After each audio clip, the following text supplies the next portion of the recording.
Hey everyone, thanks for attending this virtual webinar. I wish we could all be in person and get to talk in the halls, but for now this will have to do.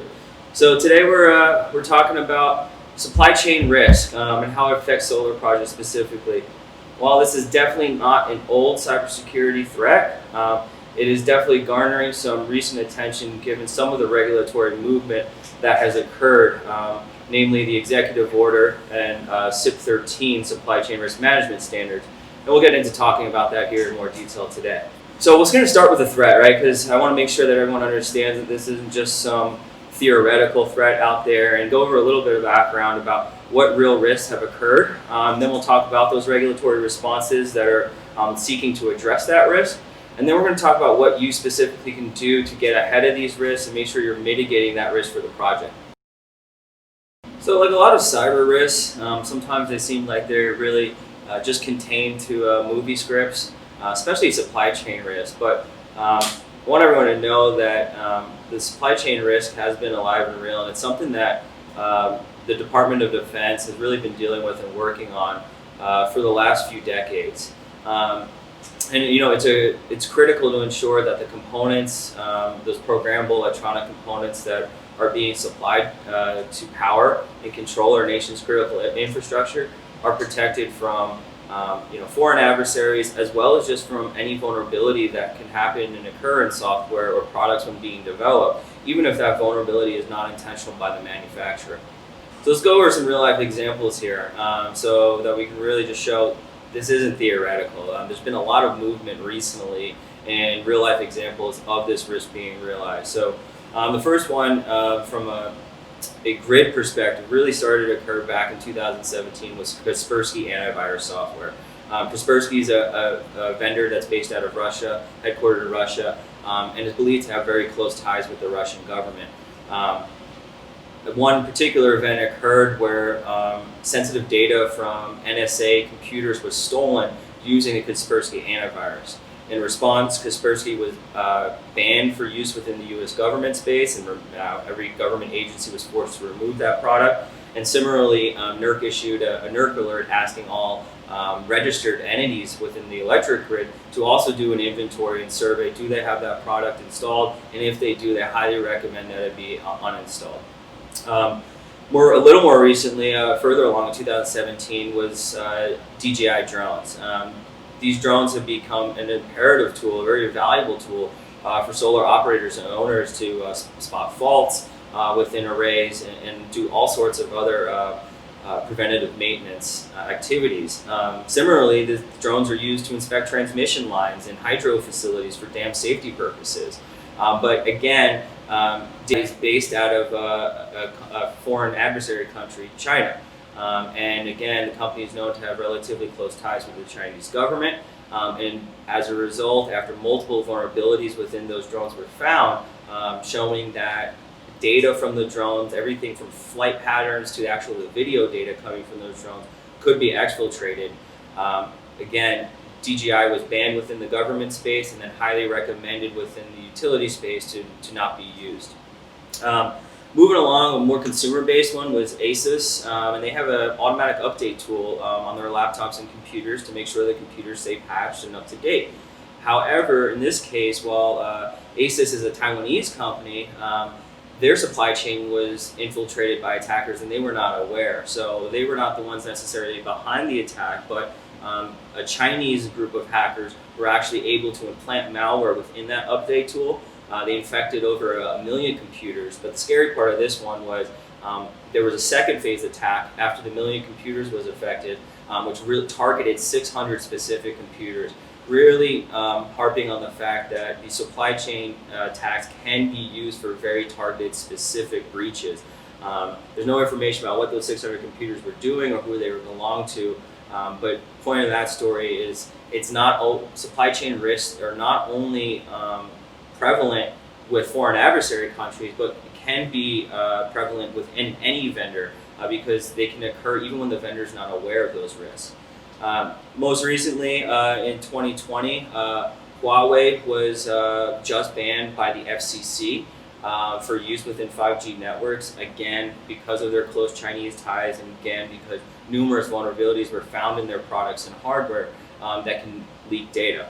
And then TikTok's just a fun one that's going on right now. It's not currently banned in the US, but it's definitely making the headlines that because of TikTok's Chinese controlled company and their ability to potentially shift what kind of media and news is being disseminated through TikTok, among other concerns. It has been already, companies are already forcing employees to remove them from their phones, and there may be a full US ban of TikTok coming here shortly. So now that we've covered the threat, let's talk about what regulatory responses have been made to date in order to start to address this and implement some risk mitigation controls.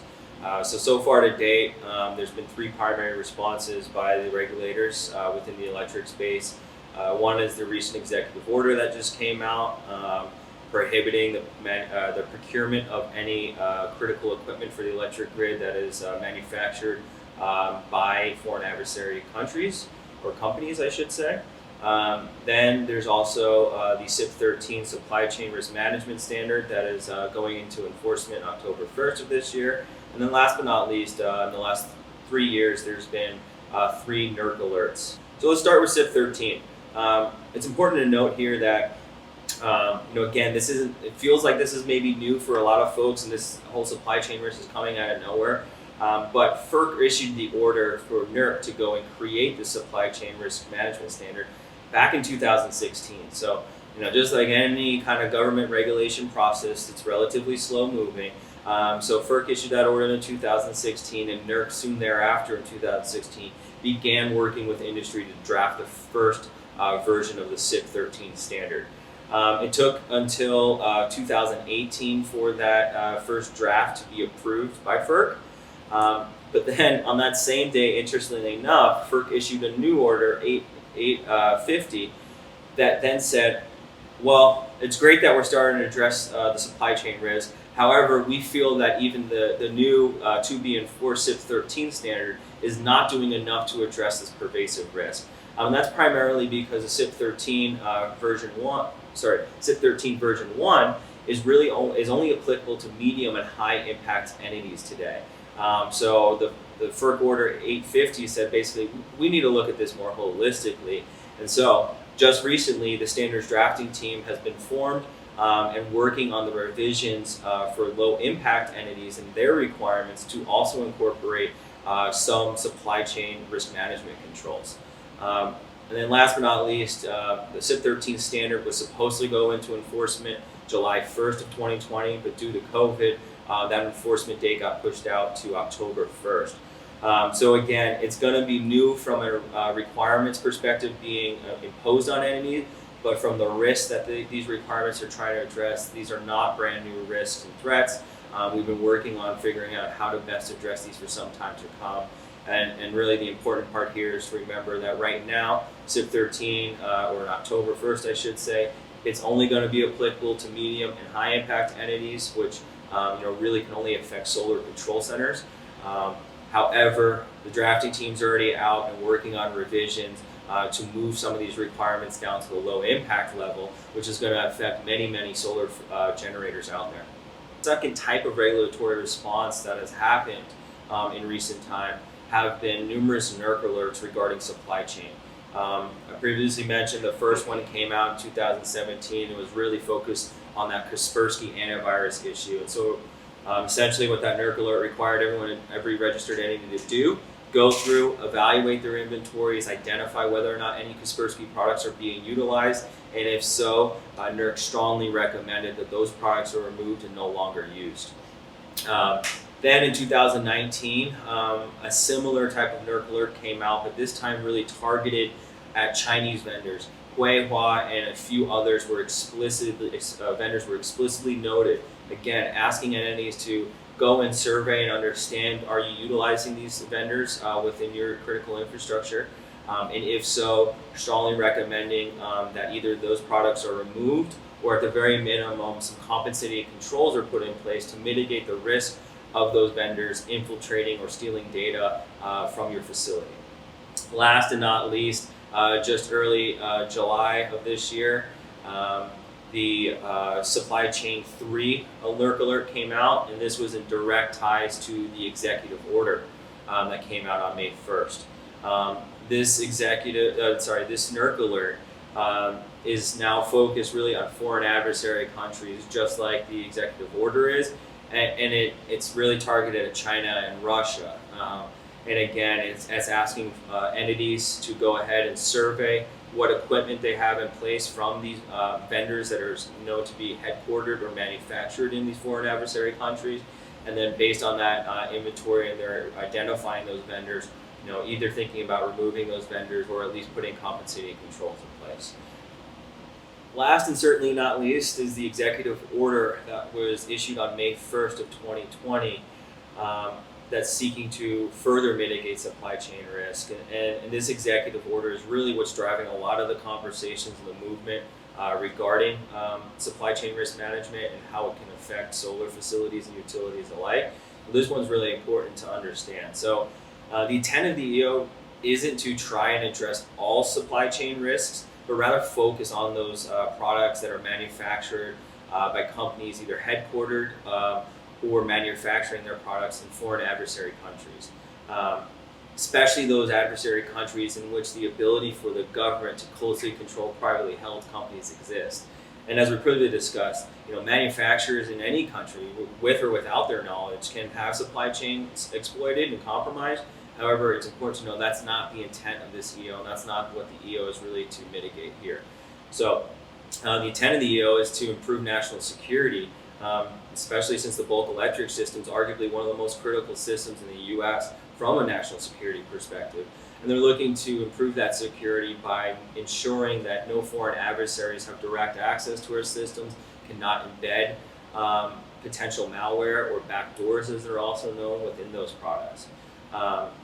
And so again, it's just important to highlight and note that in the case of both Kaspersky, DJI, and Huawei, there already have been Nerc alerts that are directly asking utilities and asset owners to survey the equipment and remove that equipment if it's been found.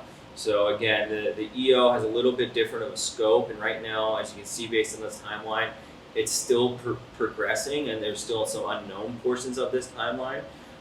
But there has been an RFI issued by the DOE, which is starting to provide some more guidance, because the initial EO released on May 1st, said candidly, was really lacking in specificity and really had a lot of had more questions than answers in it regarding, how is this going to be enforced? How are they going to scope this? So as a result, for better or for worse, a lot of the lenders and banks behind these new solar projects are worried about the risk that this EO can pose to their future projects, mainly because it's so open-ended and ill-defined right now. But with the RFI that was released early July, and hopefully if they meet their target dates, there'll be the task force that has been assembled for enforcing the implementation of this executive order. We'll be releasing more specific implementation guidance come September of this year. So now that we've gone over the three main regulatory responses that happened to date, let's do a little compare and contrast of them, because like most good regulations, they're not really an exact alignment. So first and foremost, what is enforceable? CIP 13 is a mandatory reliability standard, and it goes into enforcement October 1st of this year. And so entities that are in scope for that must comply with all the controls contained within CIP 13. We'll be going over some of those controls in more detail shortly. The Nerc alerts, is important to know that while that's definitely industry best practice guidance, those Nerc alerts are actually not enforceable. The only thing that entities truly are required to do are to acknowledge they've received the alert, but there's no enforcement action. If, for example, if an entity decided they were not going to remove Kaspersky antivirus software from their environment. However, of course, most entities choose to do that because, one, it's the right thing to do from a national security perspective, and two, it reduces potential regulatory scrutiny should something happen and you're using that product and it becomes compromised. Even though that alert isn't enforceable, that's still not going to be a good day for anyone involved. Lastly, the executive order is enforceable. It is actually enforceable for all new transactions closed after the day that the EO was issued, which was May 1st of 2020. There's also one scary paragraph in there that's loosely written that provides the provision for the task force to go back and look at existing projects under the lens of the EO as well.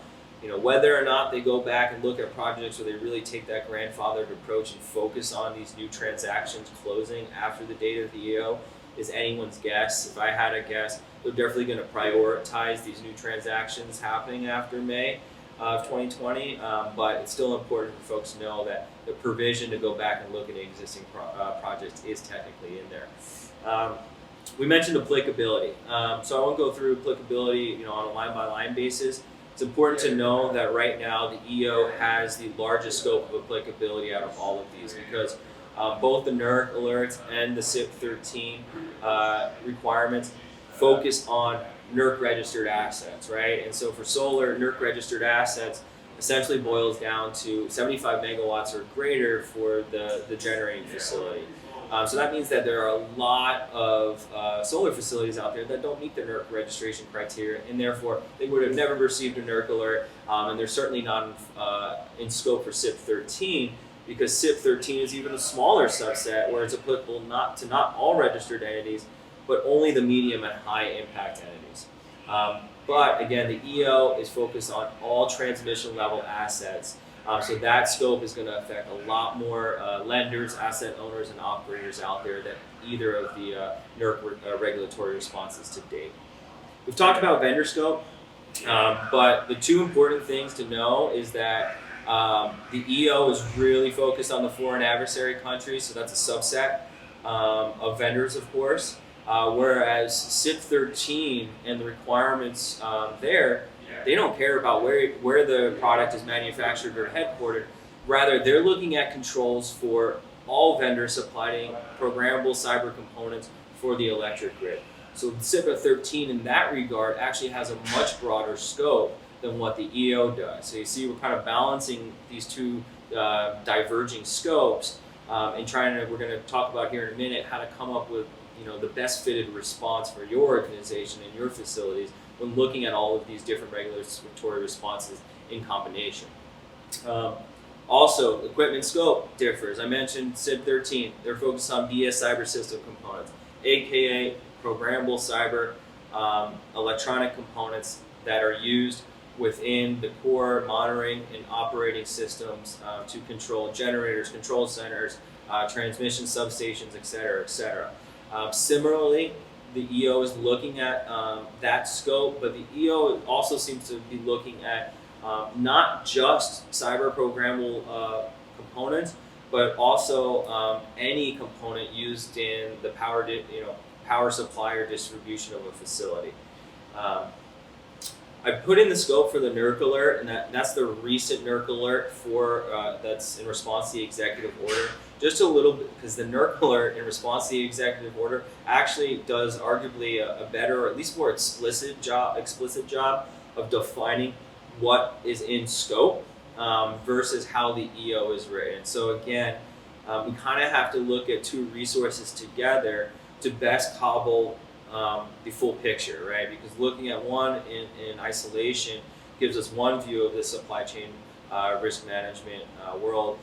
Looking at another in isolation is a slightly different view. So as we get into recommendations about how everyone assesses their facilities and prepares to mitigate this risk, it's really going to be a combination of looking at all three of these together and then implementing best practice guidance based on those. In terms of the requirement overview, it's important to know there's two key differences in the EO and CIP 13 again. The EO basically just says we will not prohibit you to procure any of this in-scope equipment from foreign adversary countries, whereas the Nerc CIP 13 standard doesn't tell you what you can or not procure from different vendors, but they do provide explicit requirements and controls you have to implement for all vendors to make sure you're mitigating that supply chain risk across the board. So we just reviewed the varying regulatory responses and how they don't necessarily align, which for those of you who are used to dealing with compliance in government, maybe not such a big surprise. And so at this point, because of the unclear guidance across the board and actually some conflicting information depending on how you look at it, we definitely don't recommend anyone take any drastic actions based on the recent EO or SIP 13. And so by drastic actions, what we mean is don't go ripping replacement equipment just because you found that it was manufactured or by a company that's headquartered within a foreign adversary country. But with that said, there are some proactive steps, reasonable steps that all asset owners should be taking to make sure that we're, one, of course, improving our national security and helping our secure critical infrastructure, and then two, more selfishly, making sure we're keeping all of our lenders happy and that they're still wanting and willing to finance these future projects that are important for all involved. Because at GridSME we have seen a bunch of knee-jerk reactions already from lenders that are very worried about the potential downstream effects of the EO. So in order to kind of balance those two with not doing anything drastic but still being proactive, doing the right thing, and implementing some best practices, we're recommending starting with a vendor-based assessment.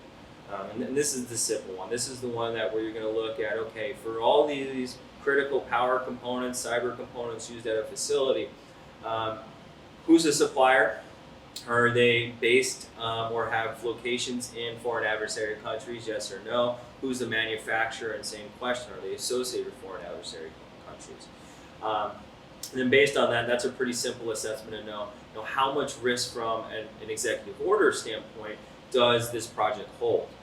If you're finding that you're having critical components manufactured and sourced through Chinese-owned companies, that's on the more extreme end of the risk, and there's definitely some scrutiny you should give to that. See if you can procure like equipment from alternate vendors, and at the very least think about implementing some compensating controls.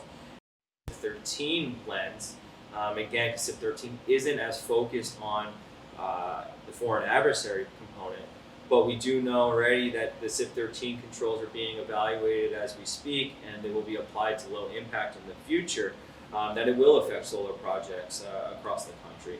So really starting to look at the system-based assessment in terms of how is my network architectured, what components talk to each other, how is communication controlled and restricted at the facility, and then looking downstream, once we get this vendor-based assessment and systems-based assessment done, and we have that information, we really want to, it's a risk-based approach, right? So we really want to prioritize our higher risk areas first and foremost, of course, and then start working down the chain to figure out what's the right controls, if any, to implement for some of these lower risk vendors.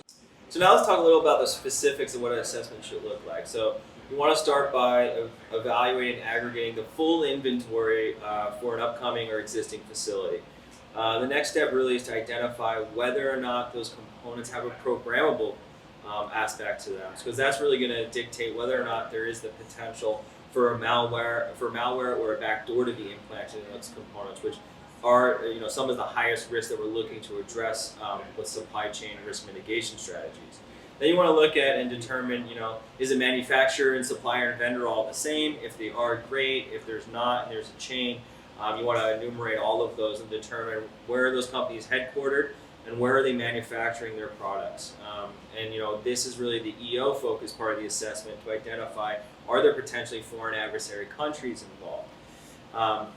And based on this assessment, you're going to want to then prioritize some action items from that. But before we get to that, and what controls we should implement, and what actions we should take, and whether that means going with a different vendor or just putting in some network level compensating or contractual controls with that vendor, it's really important to start to understand how deep do we go, because supply chain risk management is a very complicated and intertwined problem to truly address, and that's why the DoD has been working on this for decades.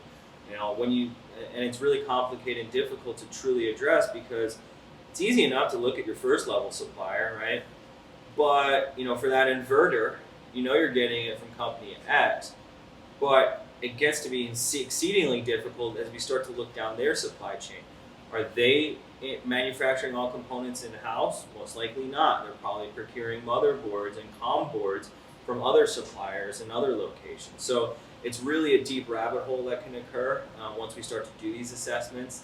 But with all that said, since we could all go sleepless and broke trying to get down to the chip that and the sand and the silica that comes from a country, that's not what anyone should be doing right now. Really focus on those first level suppliers.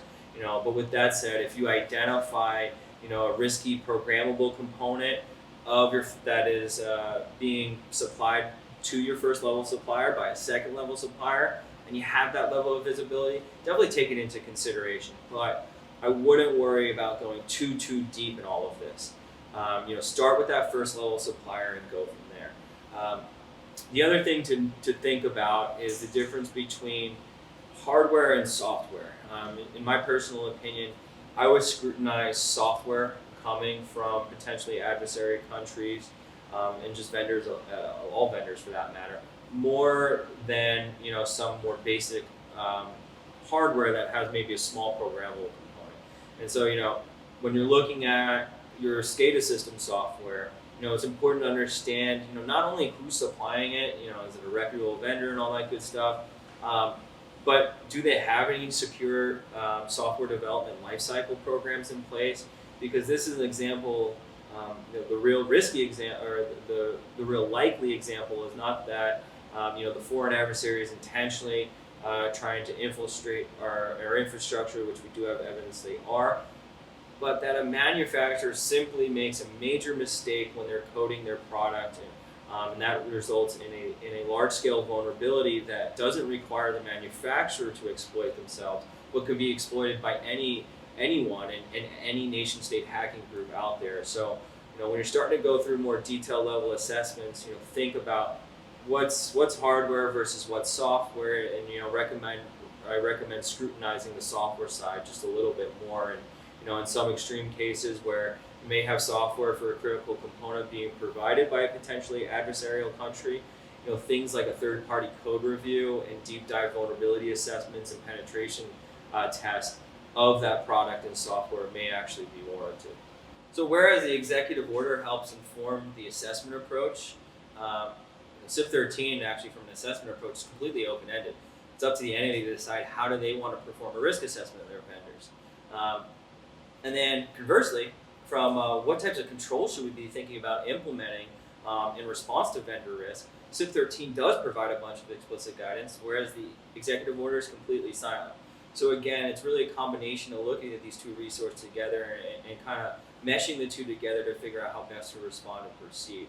And before we dive into some of these CIP 13 specific controls that we recommend as industry best practice, just want to remind everyone that come October 1st, CIP 13 is only going to be applicable to medium and high impact entities, so really only affecting a few generator operator solar control centers out there that are rated medium impact.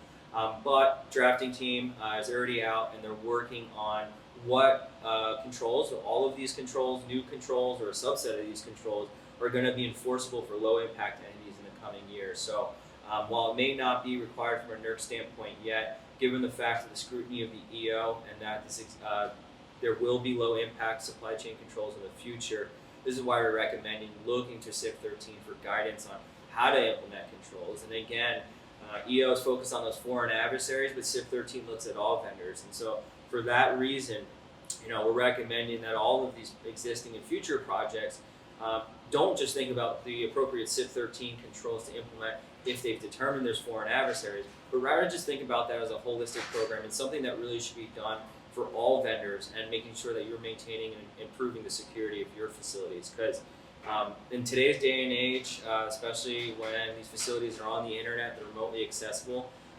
trusted suppliers are your biggest risk. That's utility's biggest risk right now. All the examples of Russia infiltrating our utility corporate networks and potentially the control networks have come from, the attack has come from trusted third parties. So really managing and securing your vendor access is going to be one of your highest returns on investment from a cybersecurity control at these facilities. So there's a bunch of legalese, good old Nerc reliability standard language here on the left. But when you boil it down, there's two types of controls that CIP 13 recommends. The first are some upfront contractual controls to impose on the vendor. The second are some controls that the project or the registered entity itself must uphold, and the vendor must follow those processes. So let's talk about the contractual ones first. So you really want to ensure that there is an agreement and understanding between you and your vendors that they need to notify you of certain potential security item or risk, such as if they've detected a potential or confirmed breach on their networks. And it's important. This is their networks, not your facility network. You have to have your own incident response plan for your low impact facilities, but this is of their network. And why is that important? Because again, they potentially have remote access into your facilities.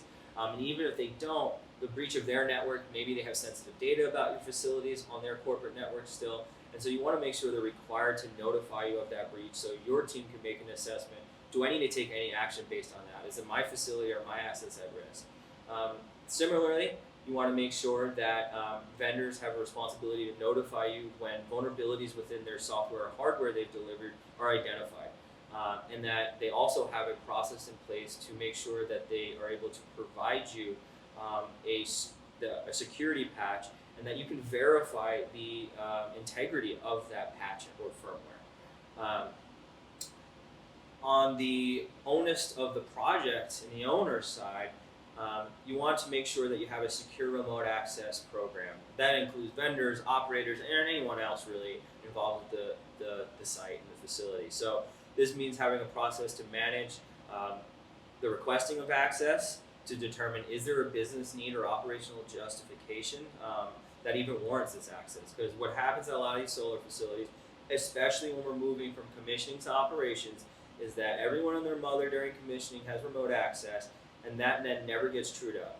They're shared accounts. We really have zero idea about who is able to access these systems.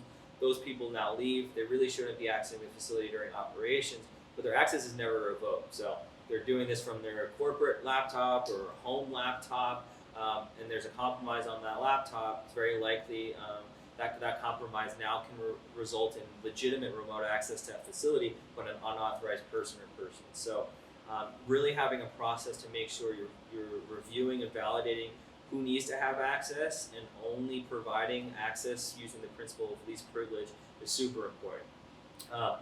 I mentioned earlier, high return on investment for security controls. Well, probably maybe number one, maybe number two in that list is multi-factor authentication. So remote access over the internet to these multi-$100-million facilities is your greatest risk in combination with those vendors that are accessing that. So you want to ensure and reduce the risk of account compromise and implementing two-factor authentication for all remote access, even including, of course, VPN-based access. Two-factor authentication isn't expensive or difficult to implement, and it's one of those things you will get a good return on investment from a risk mitigation standpoint. The other thing you want to make sure you're doing is having a process to revoke that access. Again, when access is no longer needed, even in the operations phase, vendors should only have access for the period of time that they need to do their job. Too often we see vendors being provided access, for perpetuity, when really they only needed that access for a few days to perform scheduled maintenance or work. Last but not least, really start to think about implementing some basic network monitoring and other security controls at these facilities. So making sure antivirus software is installed to reduce the risk of compromise over those secure connections, as well as reducing the risk of ransomware. And so it's important that we balance these two subsets of controls, and we work with our lawyers and our procurement teams to make sure that vendors understand their expectations from them from a contractual requirement standpoint. Again, notification really process for security-related events.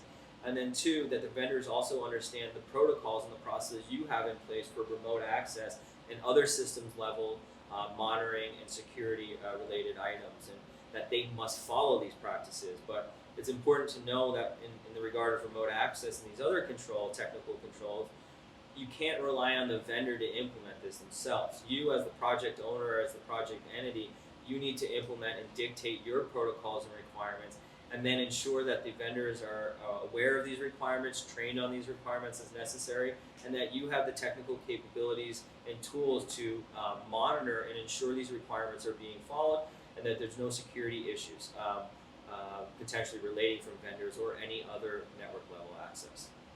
So given all the recent regulatory movement and this fast changing environment in regards to supply chain risk management, I'm sure there's a lot of questions. There's still a lot of questions not answered there in terms of how the executive order is going to be implemented, what controls are going to be enforceable for low impact facilities in the future.